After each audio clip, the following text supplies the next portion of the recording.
Bismillahirrahmanirrahim. Assalamualaikum warahmatullahi wabarakatuh.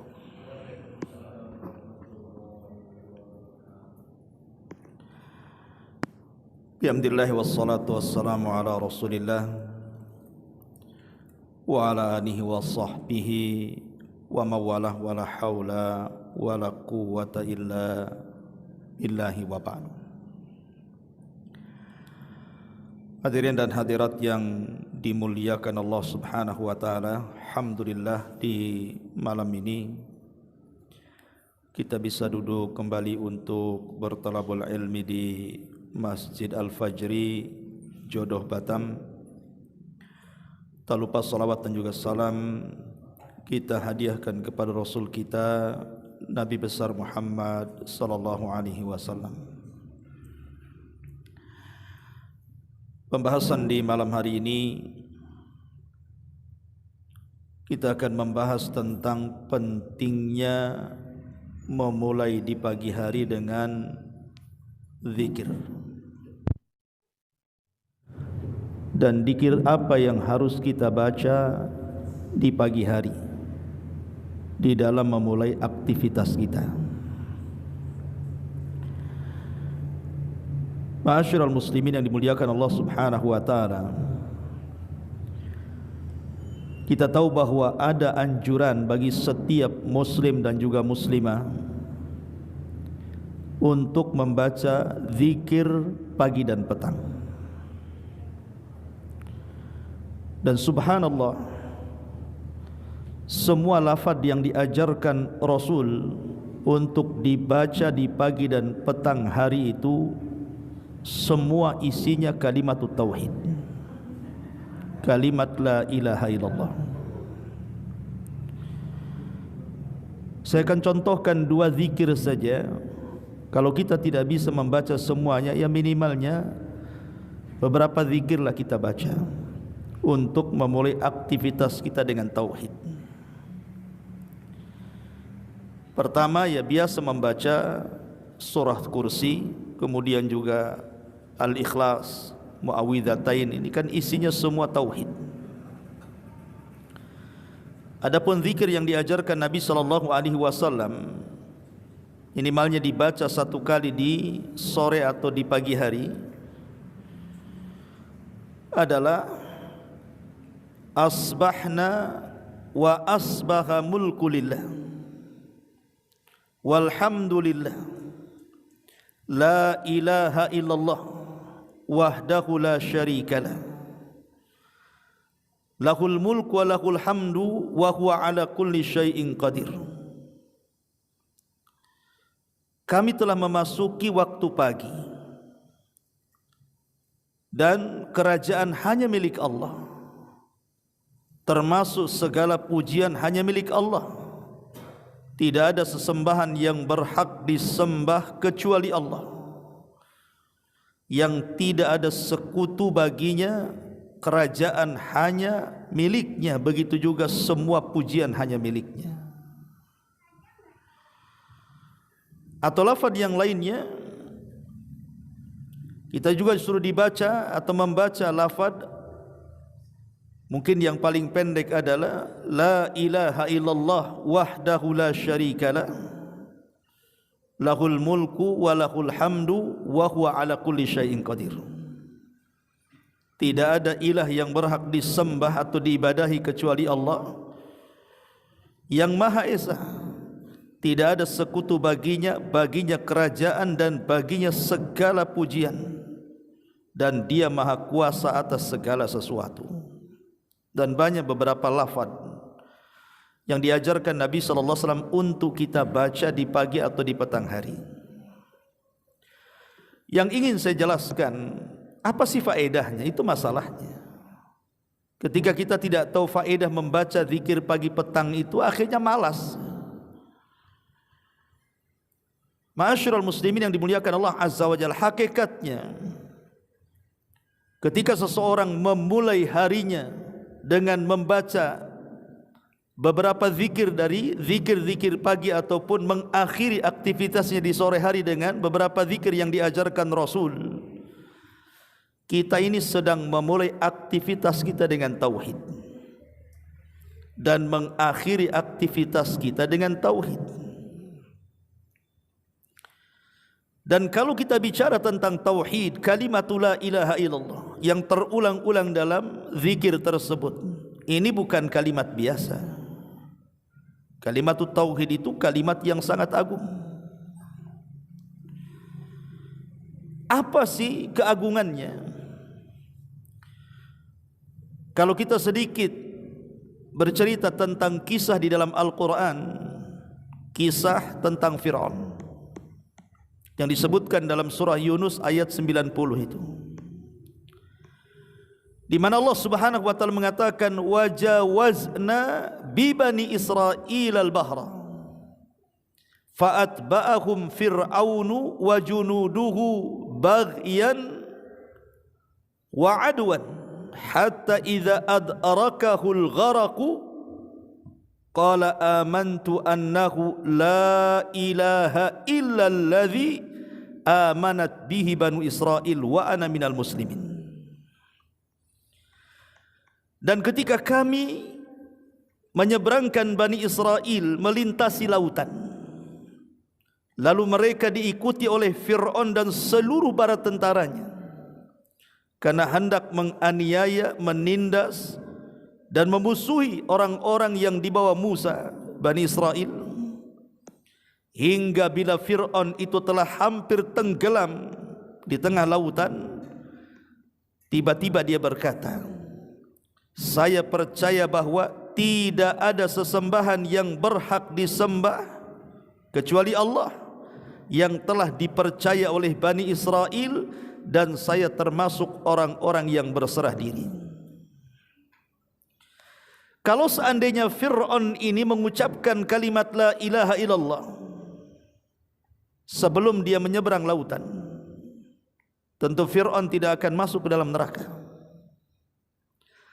Tapi karena dia mengucapkan kalimat itu ketika nyawa di tenggorokan, di kerongkongan, maknanya tobatnya ditolak oleh Allah Subhanahu wa taala, maka Fir'aun berhak masuk neraka. Ibnu Abbas radhiyallahu anhuma menjelaskan, sebenarnya ketika Fir'aun itu hendak mengucap kalimat lebih daripada itu, Jibril datang. Kemudian Jibril mengambil tanah dan dimasukkan ke dalam mulutnya, sehingga Allah Subhanahu wa taala katakan dalam ayat Yunus 91-nya, al-an wa qad asaita qablu wa kuntum minal mufsidin. Apakah sekarang baru kau percaya wahai Fir'aun? Baru kau sadar dan bertobat? Pada sesungguhnya kamu telah durhaka sejak dulu dan kamu termasuk orang-orang yang membawa kerusakan. Apa sekarang engkau hendak mengucapkan kalimat itu? Maka kemudian Jibril menyumpel mulut Fir'aun karena dikhawatirkan rahmat Allah akan datang kepada Fir'aun. Karena Fir'aun itu manusia yang paling jahat, sehingga Jibril menyumpel mulutnya. Sebaliknya daripada Fir'aun, tukang-tukang sihirnya, tukang-tukang sihir Fir'aun yang dari kecil sampai dia menjadi ajudan Fir'aun itu tidak pernah mengucapkan kalimat tauhid. Karena namanya sihir itu pasti bergelut dengan syaitan, lawan daripada tauhid. Ketika berduel dengan Nabi Musa, mereka melihat mukjizat Nabi Musa yang mereka pandang itu bukan sihir, tapi itu kekuatan Allah. Akhirnya kemudian mereka pun sujud kepada Allah Subhanahu wa taala dan bertobat dari perbuatan sihirnya dan pengabdiannya kepada Fir'aun, dan beriman kepada Rabbnya Musa. Kemudian Fir'aun marah dan mengatakan sebagaimana dalam surah Toha 71, amantum lahu qabla an adzana lakum, amantum lahu qabla an adzana lakum. Tukang-tukang sihirku, apakah kalian akan beriman kepada Musa sebelum aku izinkan? Innahu lakabirukumul ladzi allamakumus sihra. Ketahuilah bahwa Ia maksudnya Musa adalah pemimpin kalian yang telah mengajarkan kalian sihir. Fala uqatti'anna aydiyakum wa arjulakum min khilaf wala usallibannakum fi judu'in nakhli wala ta'lamunna ayyuna asyaddu adzaban wa abqa, kata Fir'aun. Karena engkau sudah membelot dari aku, kata Fir'aun, saya akan potong tangan dan kaki kalian secara bersilang. Kemudian kalian akan aku salib di pangkal-pangkal pohon kurma, dan sesungguhnya kalian akan mengetahui siapa di antara kita yang lebih kejam, lebih pedih siksaannya. Tapi tukang-tukang sihir Fir'aun, mereka mengatakan dalam surah Al-A'raf ayat 126-nya, wa ma tankimu minna illa an amana bi ayati rabbina lamma ja'atna rabbana afriq alaina sabran wa tawaffana muslimin. Kata tukang-tukang sihir, mereka mengatakan, dan engkau tidak melakukan balas dendam kepada kami melainkan karena kami beriman kepada ayat-ayat Tuhan kami ketika ayat-ayat itu datang kepada kami. Kemudian mereka berdoa kepada Allah, ya Allah, kami limpahkanlah kepada kami kesabaran dan matikanlah kami dalam kondisi berserah diri alias muslim. Akhirnya mereka pun sebelum dibunuh oleh Fir'aun, mereka mengucapkan kalimat la ilaha illallah. Kata Abdullah ibn Abbas radhiyallahu anhuma, lihat tukang-tukang sihir itu. Di pagi hari mereka tukang-tukang sihir yang jahat, di sore hari mereka menjadi para syuhada yang baik. Subhanallah. Kalimat la ilaha illallah membalik semuanya. Kalau seandainya tukang-tukang sihir ini mengikuti Fir'aun, tentu mereka tidak akan masuk surga. Mereka akan masuk neraka selamanya. Sebagaimana kalau seandainya Fir'aun mengucapkan kalimat itu sebelum menyeberang dan sebelum nyawa ditenggorokan, tentu Fir'aun akan menjadi ahlul jannah. Itulah kalimatut tauhid la ilaha illallah, ikhwan. Ma'asyiral muslimin wal muslimat rahimani wa rahimakumullah. Nabi Yunus alaihi salatu wassalam, atau dikenal dengan Dhunnun, Yunus ibn Matta' alaihi salam, dia menyampaikan dakwah tauhid la ilaha illallah kepada kaumnya. U'budullaha wa la tusyriku bihi syai'an. Dia menyeru kaumnya untuk hanya menyembah Allah dan tidak menyekutukan Allah alias la ilaha illallah. Tapi kaumnya enggan. Akhirnya Nabi Yunus pun meninggalkan kaumnya sebelum Allah izinkan. Yunus pergi. Ketika Nabi Allah Yunus alaihi salatu wassalam kemudian berada di perahu, kemudian Nabi Yunus alaihi salatu wassalam tiba-tiba dikejutkan perahu itu berhenti di tengah-tengah lautan. Kenapa dihentikan Allah? Padahal tidak ada kerusakan dalam perahu itu. Rupanya perahu itu kebanyakan beban dan hampir tenggelam.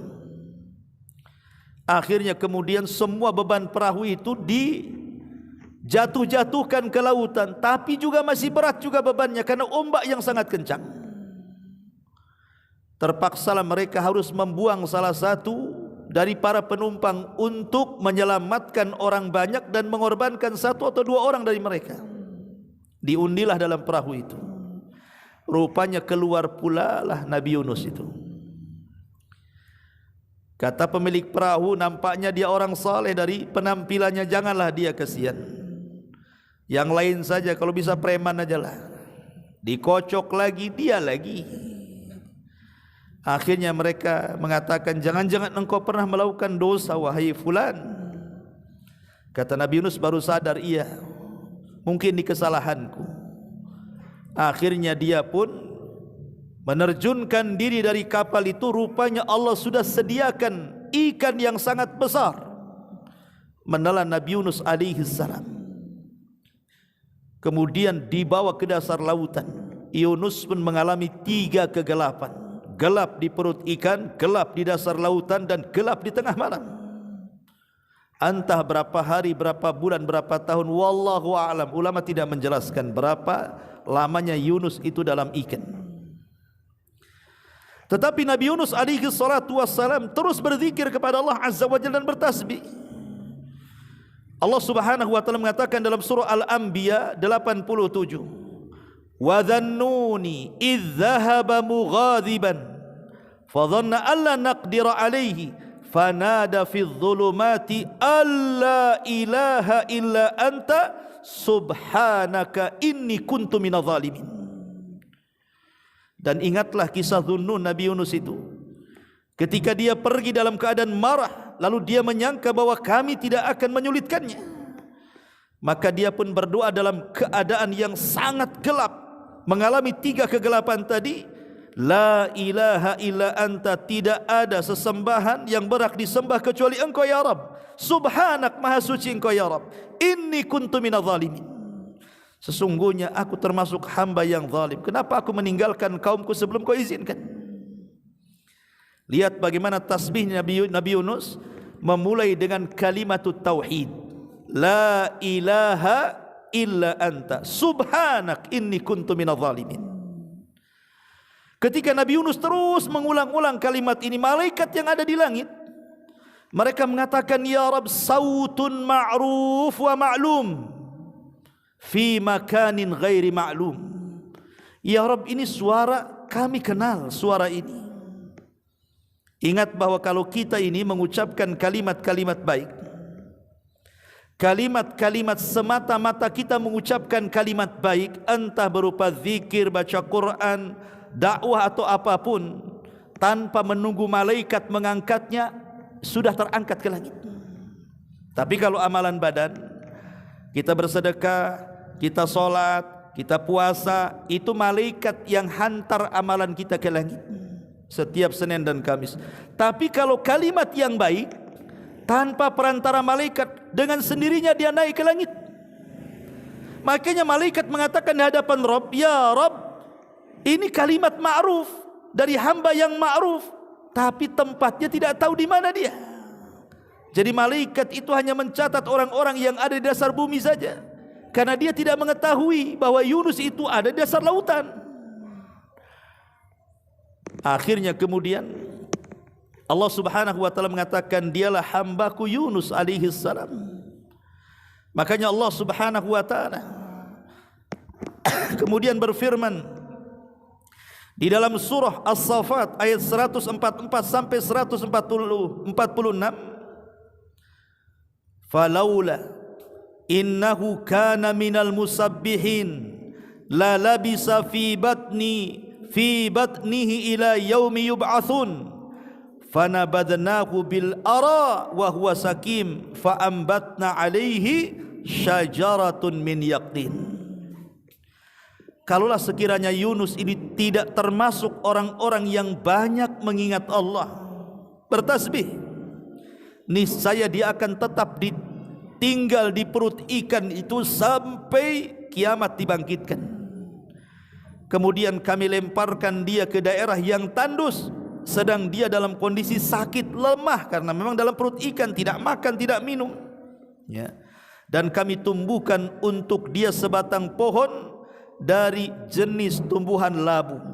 Ketika kemudian Allah perintahkan untuk memuntahkan ikan itu, ikan pun memuntahkan tanpa mengunyah Nabi Yunus, kemudian dilempar ke padang tandus. Tiba-tiba Allah tumbuhkan apa itu? Labu. Dan labu ini banyak vitaminnya, ikhwan. Labu ini makanan kesukaan Nabi. Sampai Anas bin Malik radhiyallahu anhu mengatakan, setelah aku tahu Rasul suka labu, maka aku tidak pernah meninggalkan makan labu. Banyak-banyak makan labu antum. Nabi Yunus makan labu di sini, sehat dia. Ya. Ma'asyiral muslimin yang dimuliakan Allah Azza wa Jalla, lihat bagaimana tauhid menyelamatkan kesulitan. Jadi kalau kita dalam kondisi terbebani dengan beban hidup, banyaklah mengucapkan tauhid. La ilaha illallah. Itu kalimat yang bisa menyelamatkan kita dari kesulitan. Lihat Nabi Yunus. Lebih jauh daripada itu, Ibrahim alaihi salatu wassalam, ketika dia menghancurkan patung-patung Namrud, kemudian dia dipanggil dan dikatakan, a anta fa'alta bi alihatina ya Ibrahim, apa engkau yang melakukannya Ibrahim, menghancur-hancurkan patung itu? Kata Ibrahim, tidak, bal fa'alahu kabiruhum hadza, itu yang melakukan patung yang gede itu, palunya ada di situ. Tetapi ketika mereka tidak bisa berhujjah dengan cara pikiran, mereka mulai berhujjah dengan cara kekerasan. Kemudian mereka mengatakan, terutama para menteri-menteri di sekitar Namrud, harrikuhu wangsuru alihatakum in kuntum fa'ilin. Tangkap Ibrahim, bakar dia, tolong patung-patung kalian. Lihat, harusnya patung yang nolong kita, ini patung yang ditolong kita. Akalnya di mana coba? Tolong Tuhan-Tuhan kalian katanya. Ini yang nolong terbalik, harusnya Tuhan nolong kita, masa kita tolong Tuhan? Bakar dia, tolong Tuhan-Tuhan kalian jika kalian hendak melakukan sesuatu kepada orang yang jahat ini. Akhirnya Ibrahim pun kemudian disiapkan api yang menyala dengan sangat tinggi, sampai kalau ada burung itu terbang dia jatuh saking panasnya di atas. Kemudian disiapkan manjanik, manjanik itu ketepel besar. Kemudian Ibrahim pun diletakkan di manjanik, kemudian dilempar ke dalam api dalam kondisi terikat. Saat melayang itulah Ibrahim alaihi salatu wassalam membacakan tauhid. Yang ini pun dibacakan Nabi saat ditakut-takuti akan datang pasukan besar menyerang Madinah. Padahal ketika itu Rasul baru mengalami kekalahan di Uhud. Tiba-tiba ada ancaman bahwa Abi Sufyan dan orang-orang musyrik Arab itu akan datang dengan pasukan yang lebih besar menggempur Madinah. Maka kemudian Nabi SAW mengatakan, hasbunallah wa ni'mal wakil. Cukuplah Allah dan dialah sebaik-baik pelindung. Inilah makna dari kalimat la ilaha illallah. Hasbunallah itu kandungan dari makna kalimat la ilaha illallah. Maka disebutkan dalam Sahih Bukhari,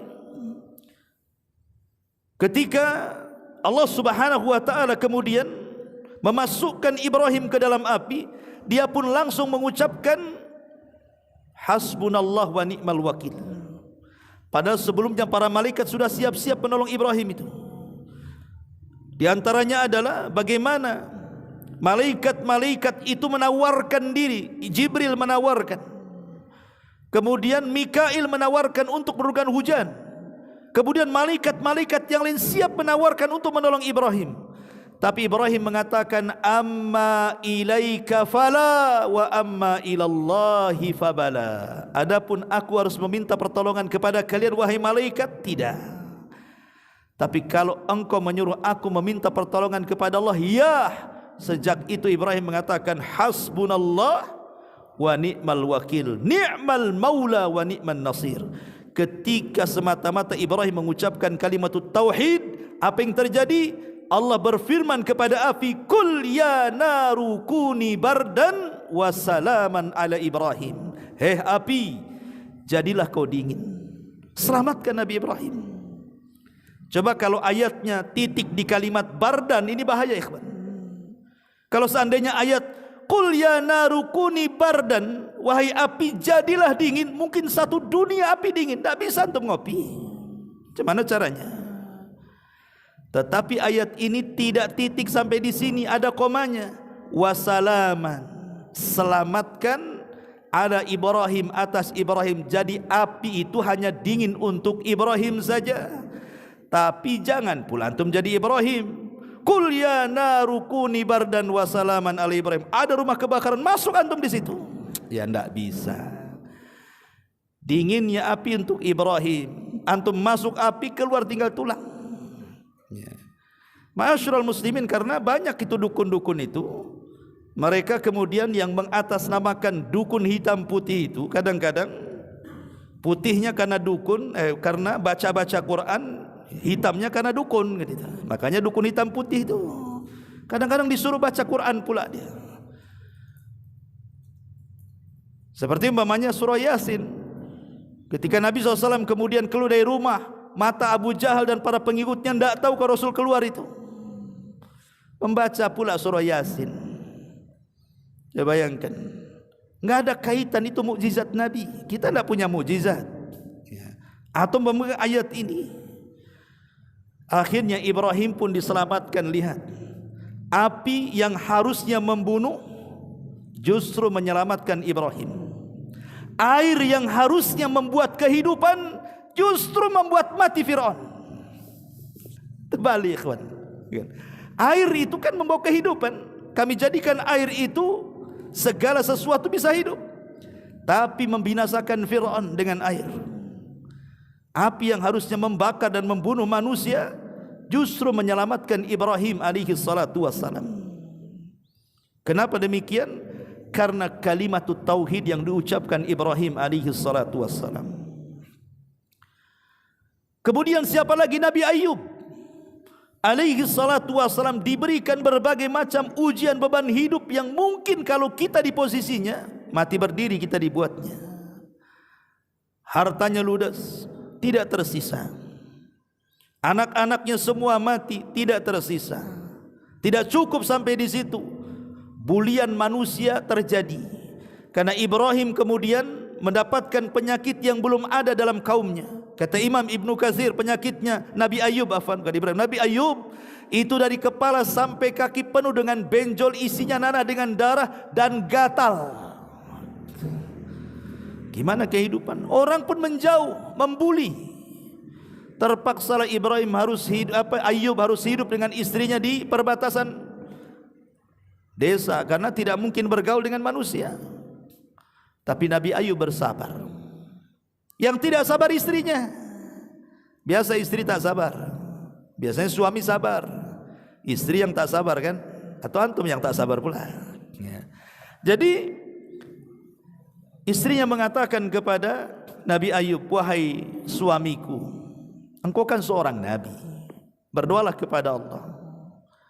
Kalau engkau berdoa kepada Allah, fa innaka sayastajibulak, fa innahu sayastajibulak, pasti dia Allah mengabulkan doa-doamu. Kau seorang nabi, berdoalah kepada Allah, minimalnya penyakit pula disembuhkan.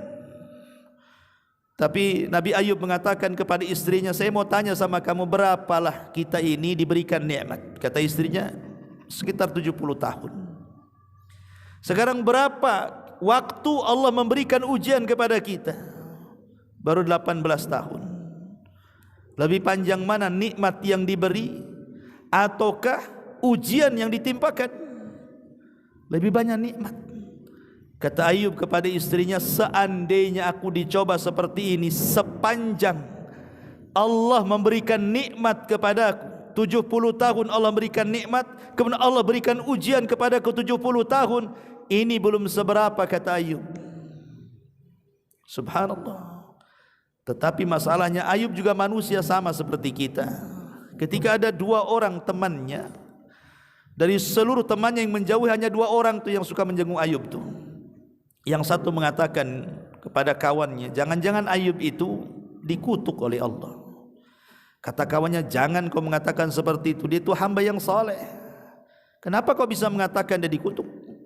Ya kau coba lihatlah penyakit Ayub itu semakin hari semakin parah, tidak ada satu pun tanda akan sembuh. Kalau bukan kutukan apa namanya? Akhirnya kemudian orang ini mengatakan, ini yang membuat Ayub sedih itu, jangan-jangan Ayub itu melakukan dosa yang tidak pernah dilakukan kaumnya. Kita tidak tahu dosa apa itu, sehingga dikutuk akhirnya. Maka masuklah ucapan ini ke telinga Ayub. Tidak sabar dia dengan ucapan itu. Akhirnya dia pun mengatakan kepada Allah Subhanahu wa taala, inilah kalimatut tauhid. Rabbi inni massaniyadh-dhurr wa anta arhamur rahimin. Ya Rabb, aku tahu semua musibah ini datang dari kamu. Dia nasabkan musibah kepada Allah, sebagaimana nikmat dinasabkan kepada Allah. Dan dia memulai dengan kalimat Rabb. Rabb itu kalimatut tauhid, panggilan Allah. Setiap doa para nabi memulai dengan kalimat Rabb. Ya Rabb, Sesungguhnya aku tahu bahwa yang menimpakan madarat ini datang dari kamu. Tapi aku tahu juga, kata Ayub, Engkau zat yang maha pengasih di antara hamba-hambamu yang pengasih. Artinya tidaklah engkau menguji diriku wahai Allah kecuali karena sayangmu kepadaku. Makanya Nabi SAW mengatakan apa?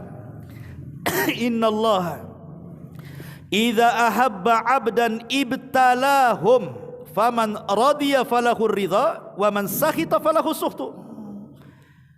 Allah itu kalau suka dengan hambanya, pasti hamba itu diuji. Entah kesehatannya, entah ekonominya, entah keluarganya, entah dengan kematian orang-orang yang dicintainya, pastilah Allah uji itu. Tapi siapa yang redha dengan ujian, dia mendapatkan redha Allah. Dan siapa yang murka dengan ujian, dia pun akan mendapatkan murka Allah subhanahu wa ta'ala. Ayub mengajarkan kepada kita keredhaan dalam ujian. Ketika dia terus mengulang-ulang kalimatut tauhid, Rabbi inni massaniya dzur wa anta arhamur rahimin, tiba-tiba Allah datangkan semua nikmatnya. Kekayaannya Allah lipat gandakan 2 kali lipat, anak-anaknya Allah lipat gandakan 2 kali lipat. Kemudian penyakitnya Allah sembuhkan dan Allah buat Ayub semakin muda lagi. Siapa yang mengganti? Allah subhanahu wa ta'ala. Kenapa Allah ganti? Karena Ayub mengajarkan kepada kita kalimatut tauhid, sandarkan sesuatu itu kepada Allah subhanahu wa ta'ala. La ilaha illallah. Ma'asyiral muslimin yang dimuliakan Allah azza wa jalla, termasuk Nabi kita. Nabi SAW dalam perang Badar, disebutkan oleh riwayat Umar bin Khattab radhiyallahu an, Nabi tidak pernah perang sebelumnya dan tidak punya pengalaman perang juga sebelumnya. Dan itulah perang perdana dalam perang Badar itu. Ya wajar pasukan 314 melawan 1000 lebih, ya ketakutanlah Nabi, manusiawi.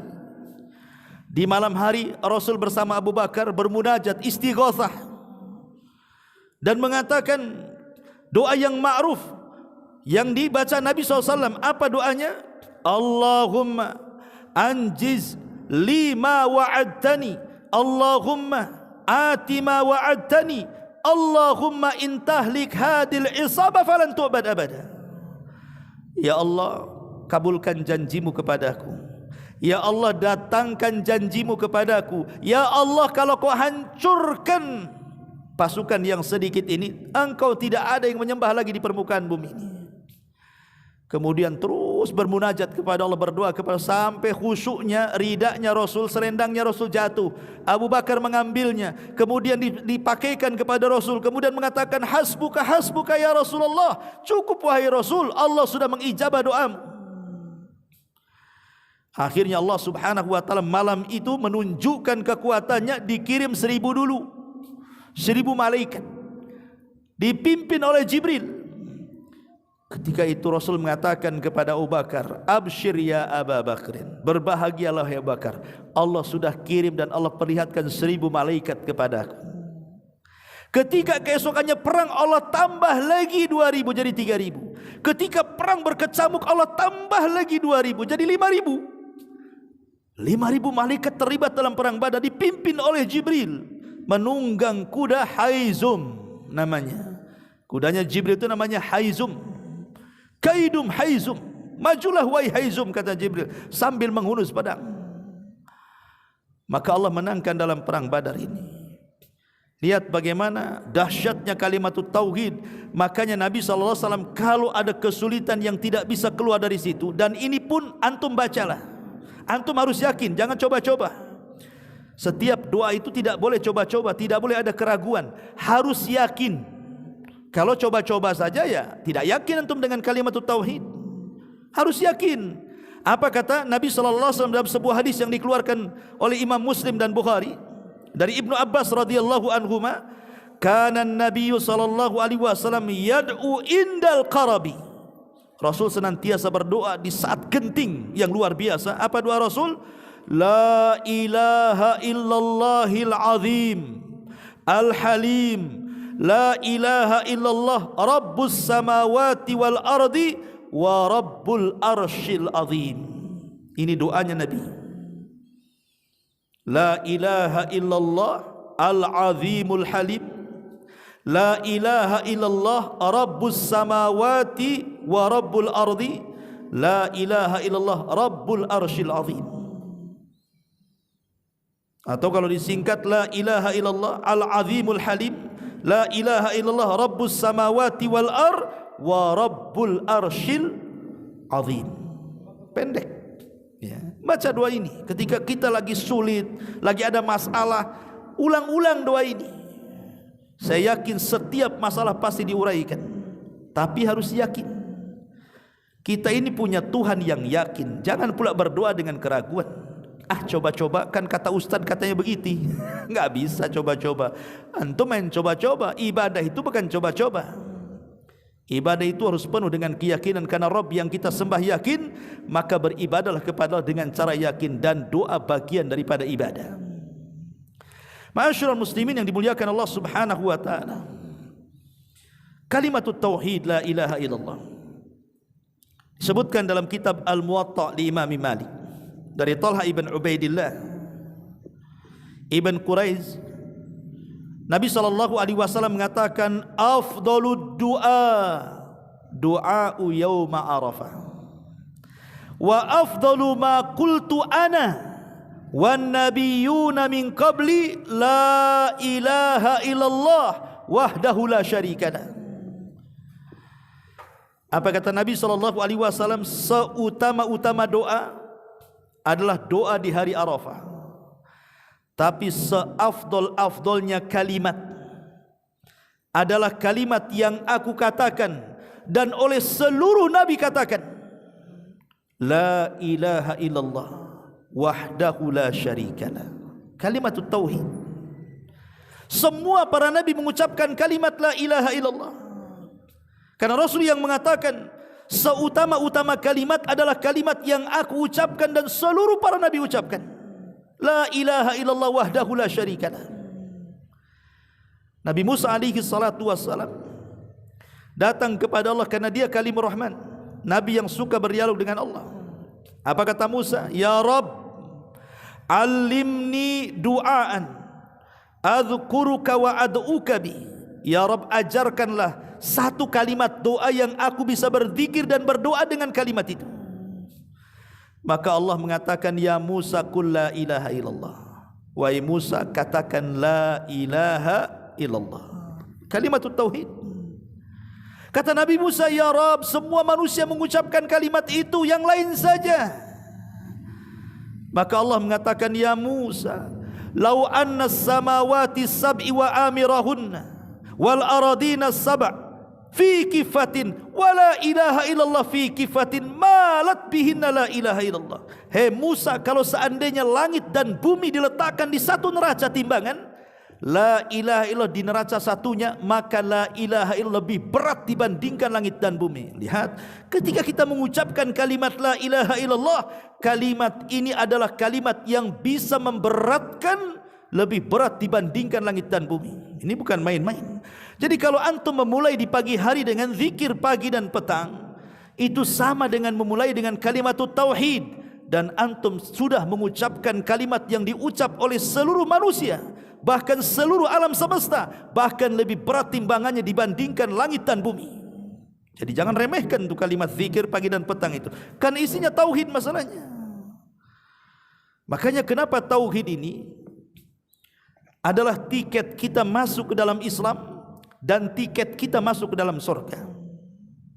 Kalau seandainya kita ini puasa, kita ini zakat, kita ini haji, kita solat, tapi tidak mengucapkan kalimat la ilaha illallah, semua amalan itu ditolak oleh Allah Subhanahu wa taala. Karena tiket masuk Islam itu adalah syahadataini, dua kalimat syahadat. Walaupun antum semua infakkan seperti Abu Bakar, diinfakkan semua hartamu, solat tiap malam, pagi, petang, siang, malam solat, puasa tiap hari, puasa mutlak, haji bolak-balik, tapi kalau tidak mengucapkan kalimat la ilaha, percuma itu semua. Usairim adalah seorang sahabat yang ketika Sa'd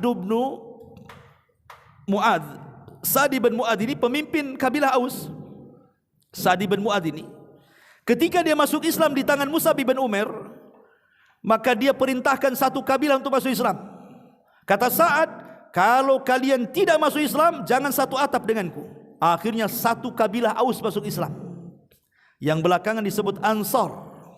Karena Ansar itu dari gabungan dua kabilah, satu Khazraj, satu Aus. Ketika semua masuk Islam, jadilah mereka orang-orang Ansar. Kalau yang dari Mekah disebut Muhajirin, kalau Madinah disebut Ansar. Lah suku Aus ini semua masuk Islam di tangan Sa'ad ini, Sa'ad ibn Mu'ad ini.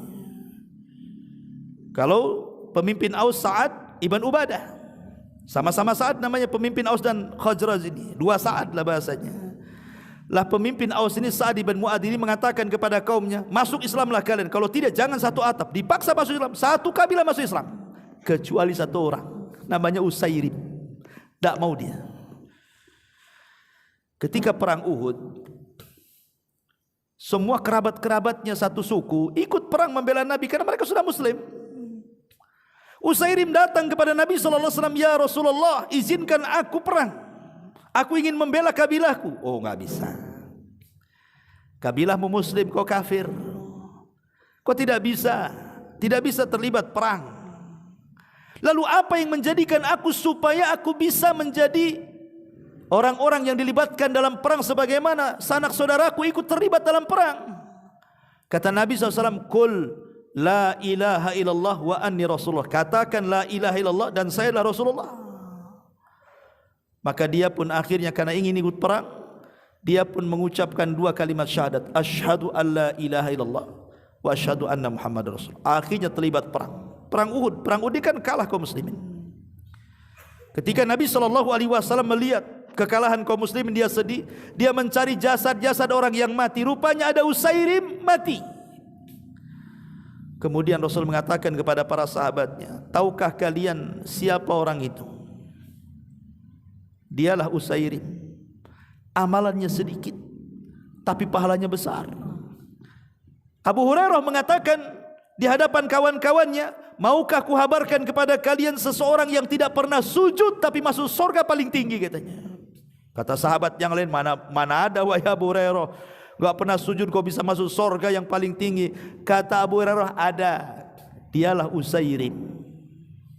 Seandainya Usairim ini tidak mengucapkan kalimat tauhid, kemudian masuk ke dalam perang, dipastikan masuk neraka.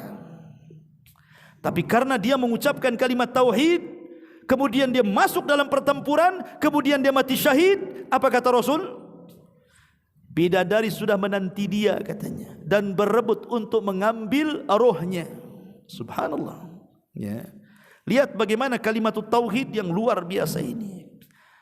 Makanya seandainya kemudian Usairim ini berjihad tanpa mengucap dua kalimat syahadat itu, maka sia-sia perangnya, kan.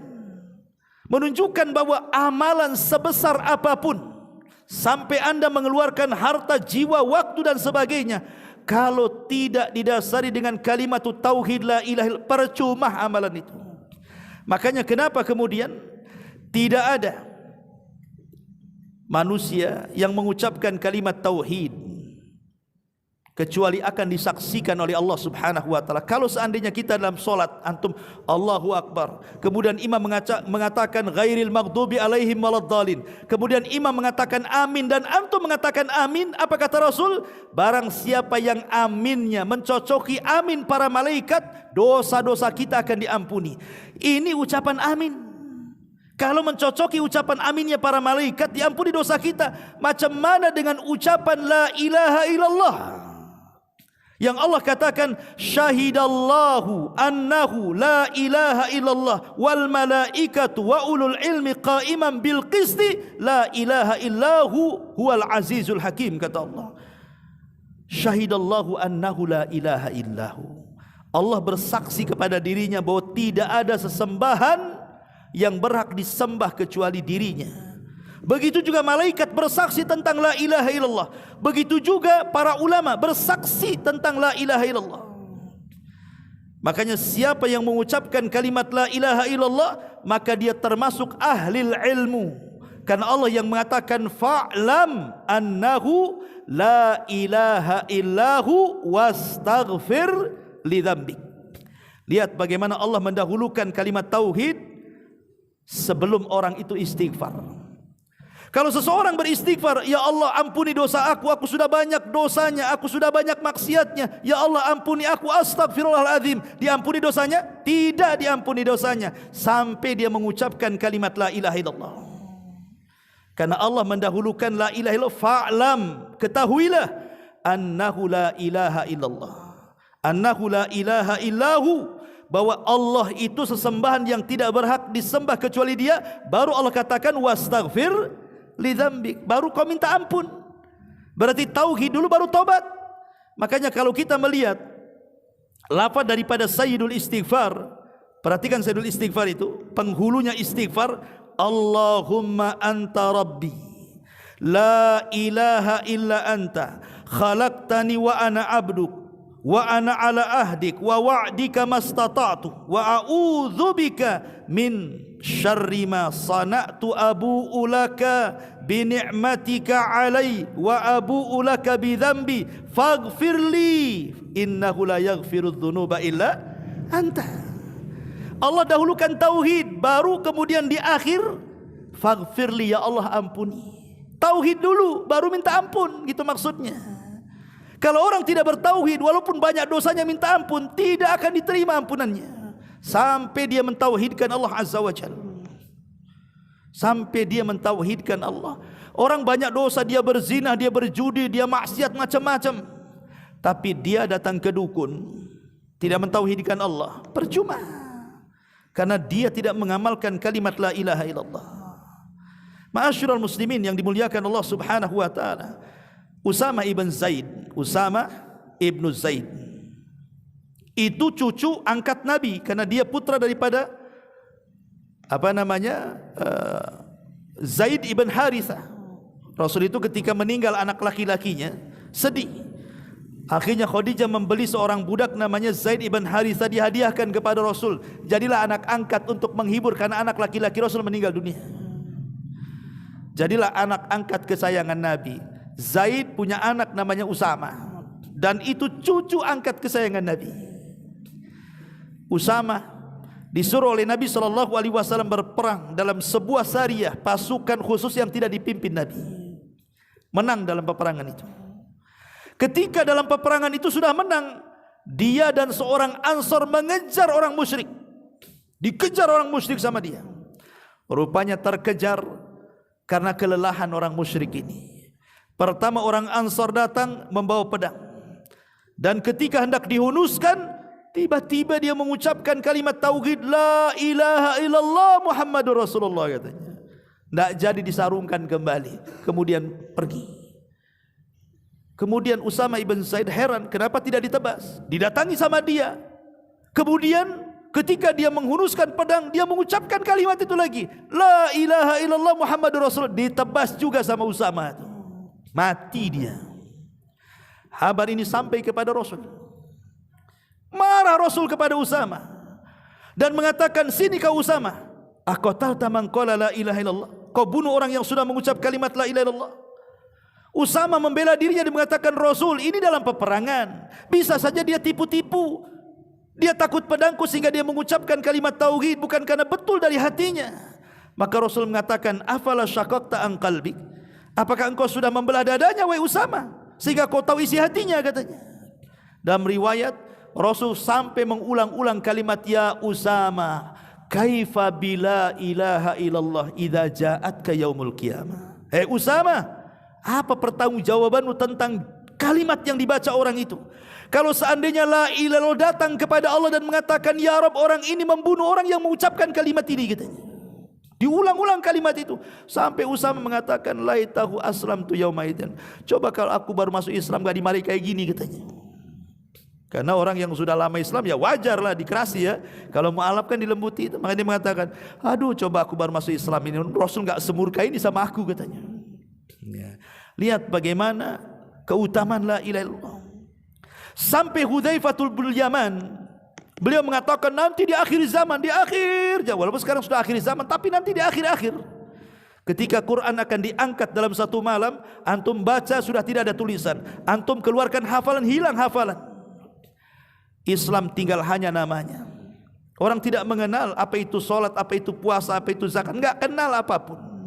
Mereka hanya mengenal kalimat la ilaha illallah. Itu pun yang mengucapkan bukan yang muda-muda, yang sudah tua-tua. Mereka menghafal kalimat itu dari nenek moyangnya, bukan karena paham maknanya.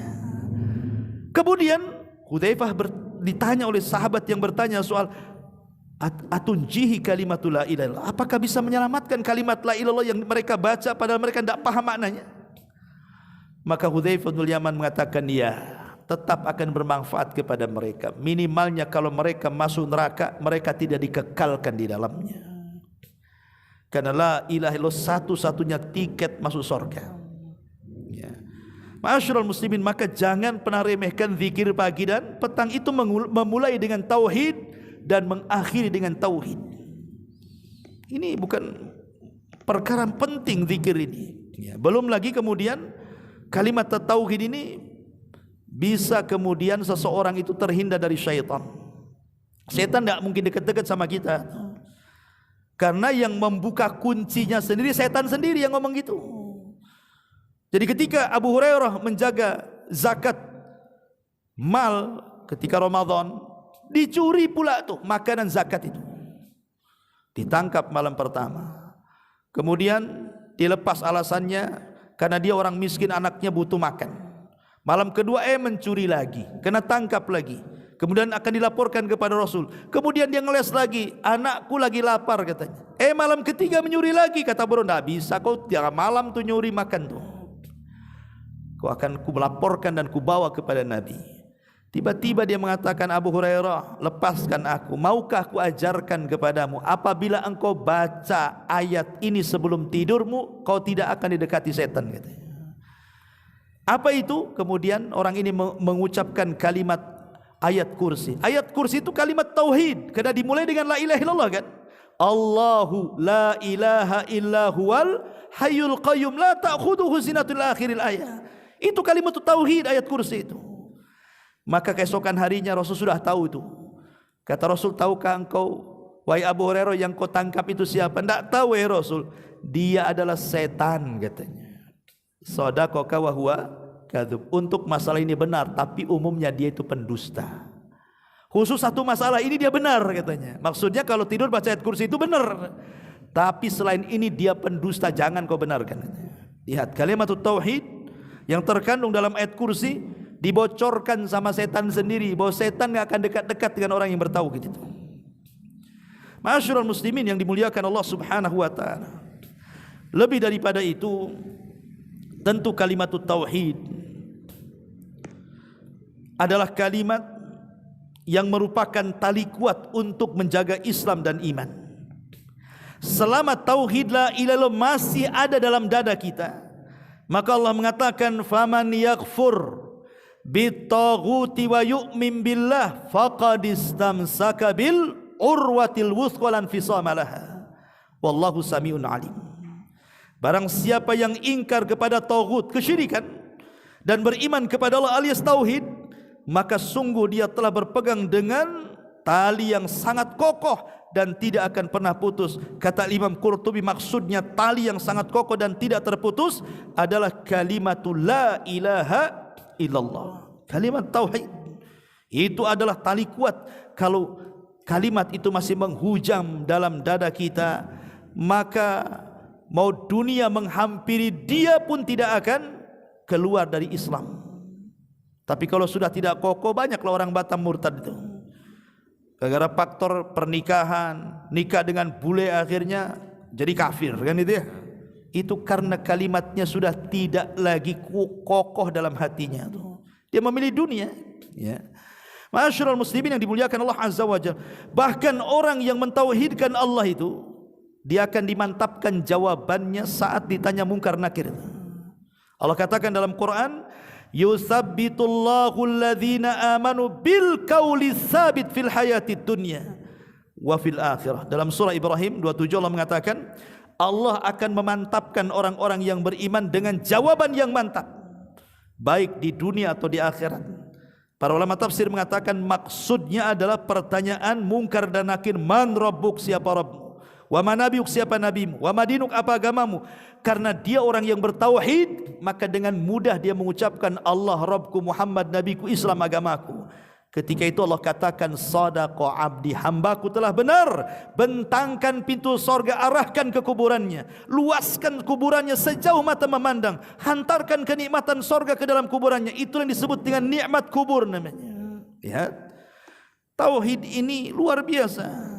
Bahkan tauhidlah cabang iman tertinggi. Iman itu kan bercabang-cabang. Yang paling rendah kalau antum berjalan nampak paku diambil kemudian disisihkan, takut orang keinjak. Itu paling rendah tuh.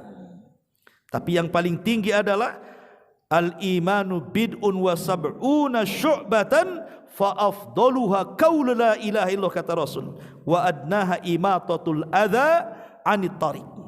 Kata Nabi SAW, iman itu 70 lebih tingkatan.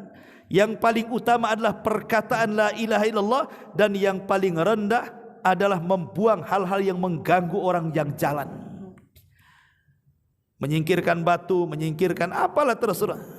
Tapi walaupun demikian ikhwan, walaupun hanya menyingkirkan batu, beling, paku yang orang lewat itu saja sudah luar biasa. Kata Rasul, sana'iul ma'ruf taqi masari as-su, bahwa perbuatan-perbuatan baik sekecil apapun itu bisa menjadikan kita selamat dari murka Allah Subhanahu wa taala. Maka jangan bakhil untuk melakukan kebaikan walaupun sekecil apapun. Bahkan lebih daripada itu, Allah Subhanahu wa taala mempermisalkan bahwa kalimat tauhid ini adalah kalimat yang luar biasa. Allah Subhanahu wa taala berfirman, ilaihi yas'adul kalimut thayyib wal 'amalus salihu yarfa'u. Ilaihi yas'adul kalimut thayyib wal 'amalus salihu yarfa'uhu. Kepada Allah lah ucapan-ucapan yang baik itu naik dan amalan soleh terangkat. Tadi saya sudah katakan di mukadimah, kalimat ilahi yas'ad, yas'ad itu diambil dari sa'ida yas'adu. Kalau yarfa itu diambil dari rafa'a yarfa'u. Kalau sa'ida yas'adu artinya naik dengan sendirinya. Kalau rafa'a yarfa'u artinya dinaikkan oleh orang lain sehingga menjadi tinggi. Maksudnya begini, kalau ucapan yang baik itu terangkat dengan sendirinya sampai di hadapan Allah. Tapi kalau amal soleh berbentuk perbuatan itu diangkat para malaikat kemudian dihadapkan kepada Allah. Subhanallah, ya. Jadi jangan remehkan ucapan yang baik itu. Karena Rasul mengatakan qaulun ma'ruf shadaqatun, ucapan yang baik itu sedekah. Ya. Apakah itu baca Quran, apakah itu zikir, apakah itu mengajak manusia kepada kebaikan, mencegah dari kemungkaran, ataukah ketika kita bicara memilih diksi dan kata-kata mana yang enak didengar, mana yang halus, mana yang santun. Ini kalimat yang baik tidak harus menunggu malaikat diangkat, dia terangkat sendiri dia dan langsung ke hadapan Allah. Lihat bagaimana tingginya amalan lisan, ikhwan. Tapi kalau amalan badan itu malaikat yang naikkan. Ya, jadi banyak-banyaklah kita ini mengucapkan kalimat yang baik, dan tidak ada kalimat yang lebih baik dibandingkan kalimat la ilaha illallah. Afdalul dzikri la ilaha illallah. Seafdal-afdalnya zikir, kata Rasul, adalah kalimat la ilaha, kalimat tauhid. Makanya kemudian Allah mempermisalkan dalam surah Ibrahim 24 itu, alam tara kaifa daraballahu mathalan kalimatan thayyibatan kasyajaratin thayyibatin asluha tsabitun wa far'uha fis sama tu'ti ukulaha kullahinin biidni rabbiha wa yadribul amsala linnasi la'allahum yatadzakkarun. Tidakkah kamu perhatikan, kata Allah, bagaimana Allah membuat perumpamaan kalimat yang baik seperti pohon yang baik. Akarnya menancap sampai ke bumi, kemudian cabangnya menjulang sampai ke langit.